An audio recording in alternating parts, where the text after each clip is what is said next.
What do you know about the Knights Templar? How did they rise and how did they fall? The Knights Templar, also known as the poor fellow soldiers of Christ and of the Temple of Solomon, are one of the most famous and enigmatic military orders of the medieval period. Founded in the early 12th century, the Templars rose to great prominence and power before their dramatic downfall in the early 14th century. This essay delves into the history of the Knights Templar, examining their rise, significant contributions, and the factors that led to their downfall. Origins and early history. The foundation of the order. The Knights Templar were founded in 1119 by a group of French knights led by Hugues de Payens. The order was established in Jerusalem after the First Crusade, with the primary purpose of protecting Christian pilgrims traveling to the Holy Land. King Baldwin II of Jerusalem granted the Templars headquarters on the Temple Mount, hence their name. Initially, the order comprised only 9 knights, who took vows of poverty, chastity, and obedience, following a monastic rule. Papal recognition and early expansion. The Templars gained significant support from influential figures, including King Baldwin II and Warmund, Patriarch of Jerusalem. In 1129, the Council of Troyes officially recognized the order, granting it a papal endorsement. This recognition was crucial for the Templars, providing them with legitimacy and enabling them to receive donations and recruits. The endorsement of the Church, particularly by influential figures such as Bernard of Clairvaux, further boosted the Templars' reputation. Bernard's treatise, in praise of the new knighthood, extolled the virtues of the Templars, combining the ideals of knighthood with monastic piety. This blend of martial and religious commitment attracted many nobles and knights to join the order. The rule of the Templars. The Templars adopted a rule based on the Cistercian monastic rule, emphasizing austerity, discipline, and communal living. The order was structured hierarchically, with a Grand Master at its head, followed by commanders, knights, and sergeants. The knights were required to lead a life of prayer, celibacy, and martial service, dedicating themselves to the protection of pilgrims and the defense of the Holy Land. The rise to power. Military achievements. The Templars' military prowess was a key factor in their rise to power. They played a significant role in several key battles during the Crusades, including the Battle of Montgessard, 1177, where their cavalry charge helped secure a decisive victory against Saladin's forces. Their disciplined and fearless approach to combat earned them a formidable reputation among both allies and enemies. The Templars' military capabilities were not limited to the Holy Land. They also established a presence in various European territories, including Spain and Portugal, where they participated in the Reconquista, the Christian campaign to reclaim the Iberian Peninsula from Muslim rule. Their contributions to these campaigns further enhanced their prestige and influence. Economic power and wealth. One of the most significant aspects of the Templars' rise to power was their economic acumen. The order accumulated vast wealth through donations from European nobility and royalties, eager to support the Crusades and secure spiritual benefits. The Templars also developed an extensive network of properties, including farms, mills, and vineyards, which generated substantial income. In addition to their landholdings, the Templars became adept at financial management, pioneering early banking practices. They offered services such as safe deposit, letters of credit, and loans to pilgrims and nobles, facilitating the movement of funds across Europe and the Holy Land. This financial expertise made the Templars indispensable to the medieval economy, further solidifying their influence. Political influence. The Templars' military and economic power translated into significant political influence. They established close ties with monarchs, nobles, and church leaders, often serving as advisors and diplomats. Their international network allowed them to act as intermediaries in political and financial matters, enhancing their standing in European courts. The Templars' political influence extended to the papacy, which granted them numerous privileges and exemptions. These included the right to build their own churches, immunity from local ecclesiastical authorities, and direct subordination to the Pope. Such privileges underscored the Templars' unique status as both a military and religious order. Life within the order. Daily life and duties. Life within the Templar Order was strictly regulated by the rule and hierarchical structure. The Knights adhered to a rigorous schedule that included daily prayers, communal meals, and training exercises. They were required to wear the distinctive white mantle adorned with a red cross, symbolizing their purity and dedication to the Christian cause. The Templars were divided into several ranks, including knights, sergeants, and chaplains. Each rank had specific duties and responsibilities. Knights were the primary combatants, while sergeants provided support services such as blacksmithing and logistics. Chaplains attended to the spiritual needs of the order, conducting religious services and administering the sacraments. Training and military discipline. The Templars placed a strong emphasis on military training and discipline. Knights underwent rigorous physical and combat training to prepare for the demands of warfare. They were trained in various forms of combat, including swordsmanship, archery, and horseback riding. This training ensured that the Templars maintained their reputation as elite warriors. Discipline within the order was strictly enforced. Violations of the rule, such as breaches of celibacy or acts of cowardice, were met with severe punishments, including expulsion from the order. The Templars' commitment to discipline and training contributed to their effectiveness on the battlefield and their cohesive organizational structure. Spiritual practices. As a religious order, the Templars devoted a significant portion of their daily life to spiritual practices. The day began with the recitation of the Divine Office, a series of prayers that marked the canonical hours. This was followed by Mass and additional periods of prayer and meditation throughout the day. The Templars also engaged in acts of charity and almsgiving, reflecting their commitment to Christian virtues. They provided assistance to the poor and sick, often establishing hospitals and hospices near their properties. These acts of charity reinforced the Templars' image as both warriors and servants of Christ. Contributions to medieval society. Architectural achievements. The Knights Templar were renowned for their contributions to medieval architecture. The order built numerous castles, fortresses, and churches, many of which were strategically located to defend key territories and trade routes. Templar architecture was characterized by its functional design, incorporating features such as thick walls, towers, and moats to enhance defensibility. One of the most famous examples of Templar architecture is the Temple Church in London. Built in the mid-12th century, the church features a distinctive circular nave, inspired by the Church of the Holy Sepulchre in Jerusalem. The Temple Church served as the headquarters of the Templars in England and remains a testament to their architectural legacy. Economic and financial innovations. The Templars were pioneers in medieval finance, developing sophisticated banking and financial systems. Their extensive network of preceptories and properties enabled them to facilitate the transfer of funds across long distances, providing a secure and reliable means of financial transactions.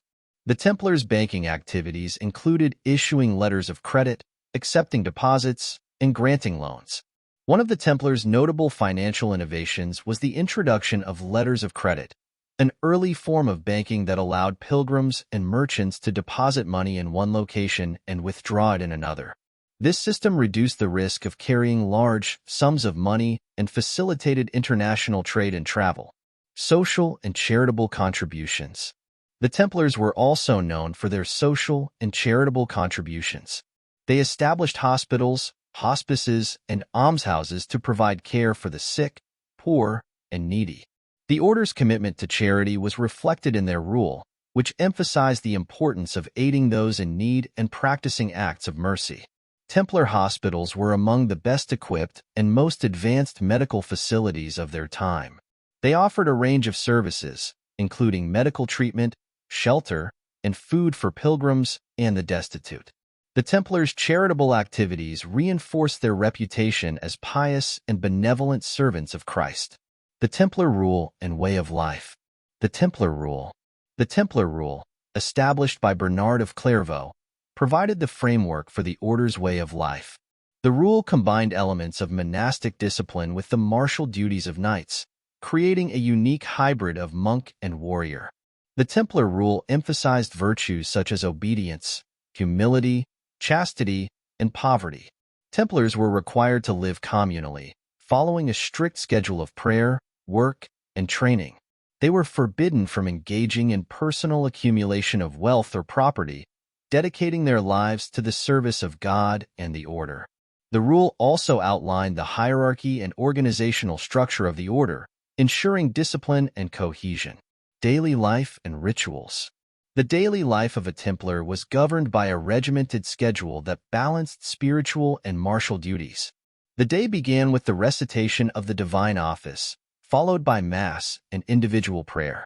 Knights then engaged in various activities, including military training, maintenance of equipment, and communal tasks such as cooking and cleaning. Mealtimes were communal and characterized by simplicity. Templars were expected to eat modestly and avoid luxury. Meals were accompanied by readings from religious texts, reinforcing the spiritual focus of the order.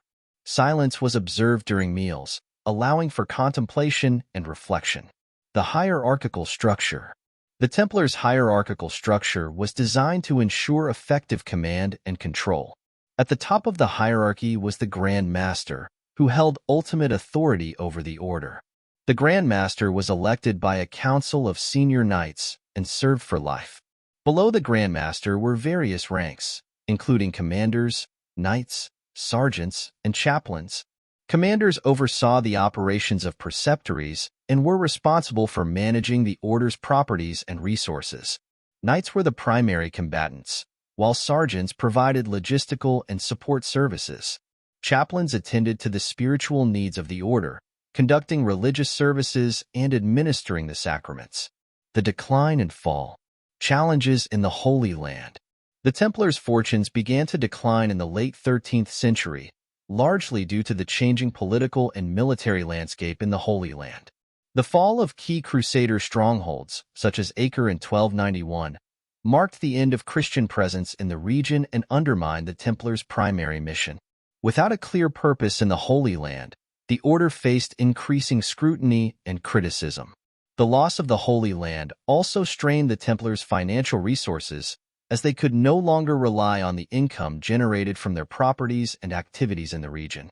This financial strain, coupled with the loss of their military role, left the Templars vulnerable to external pressures. Internal conflicts and scandals. Internal conflicts and scandals further weakened the Templars' position. Accusations of corruption, greed, and misconduct within the order tarnished their reputation. While some of these accusations were exaggerated or unfounded, they nonetheless contributed to a growing perception that the Templars had strayed from their original ideals. One notable scandal involved the alleged misconduct of Grand Master Jacques de Molay, who faced accusations of financial mismanagement and internal dissent. Such controversies eroded the Templars' unity and undermined their authority, making them more susceptible to external attacks. The role of King Philip IV of France. The decisive blow to the Templars came from King Philip IV of France. Facing financial difficulties and seeking to consolidate his power, Philip targeted the Templars as a source of wealth and political threat. In 1307, he ordered the arrest of all Templars in France, accusing them of heresy, blasphemy, and various other crimes. Philip's motivations were primarily financial and political. He sought to seize the Templars' vast wealth and eliminate their influence as an independent power. The charges brought against the Templars were largely fabricated, but Philip's influence over Pope Clement V ensured that the accusations were taken seriously. The papal suppression.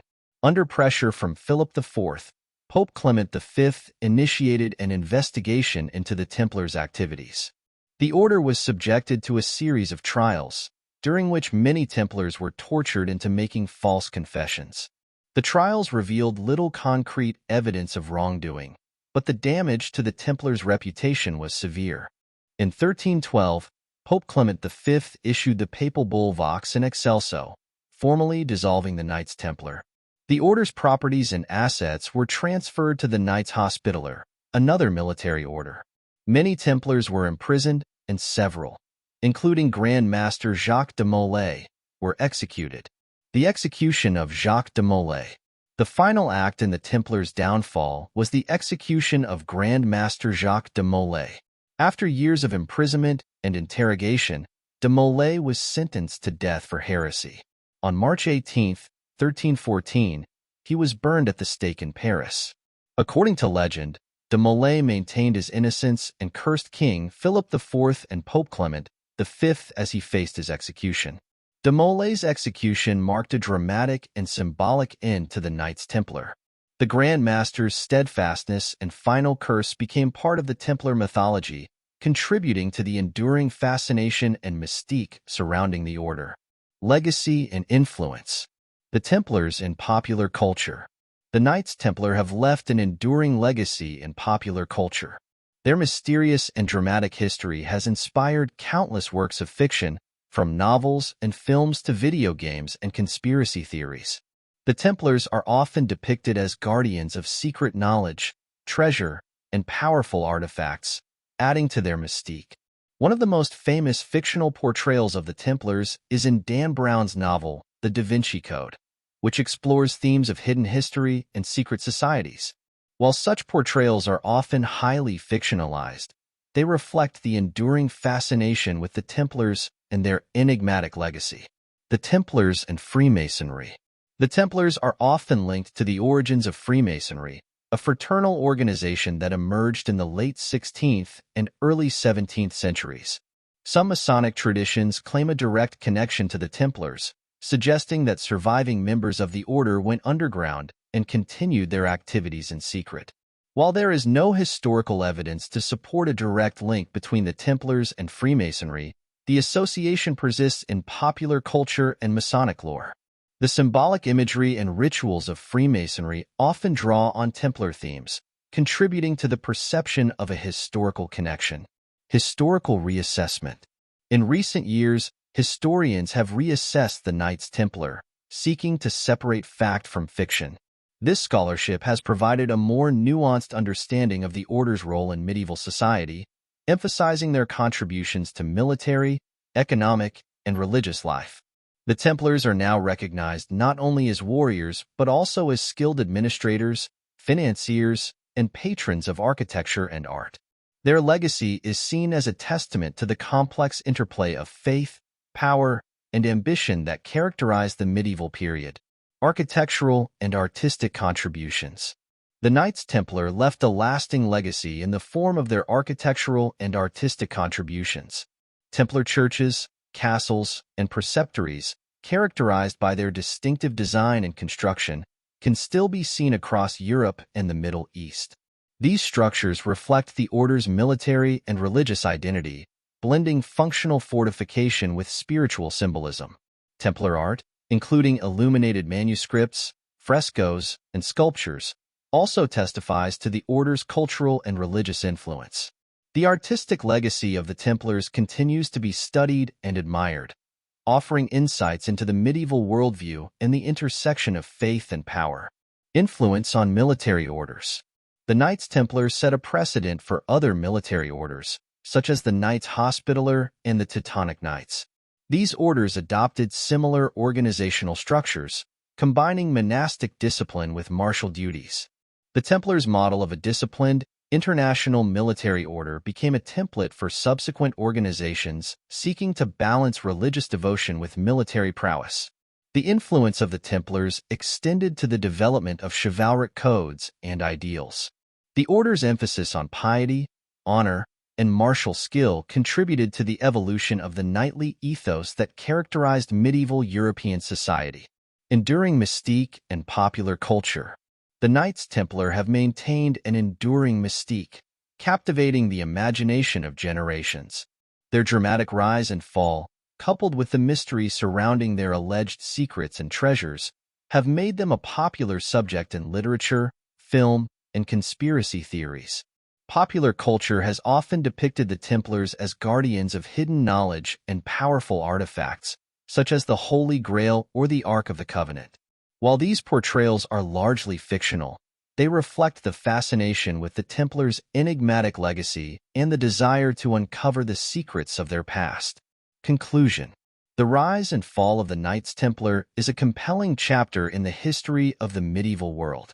From their humble beginnings as protectors of pilgrims to their transformation into a powerful military and financial organization, the Templars played a crucial role in the Crusades and the shaping of medieval society. Their dramatic downfall, orchestrated by political and financial interests, remains a poignant reminder of the volatility of power and the complex interplay of faith, ambition, and betrayal. The legacy of the Knights Templar continues to captivate scholars and the public alike. As we explore their history, we gain a deeper understanding of the medieval period and the enduring impact of the Templars on the cultural, military, and religious landscape of Europe. The Knights Templar remain an enduring symbol of the quest for faith, power, and redemption, a testament to the complexities and contradictions of human history. Thanks for listening. Like and comment, and please subscribe as that will help us get more videos out to those interested in the Middle Ages. See you next time on Medieval Chronicles 1066. Stay curious.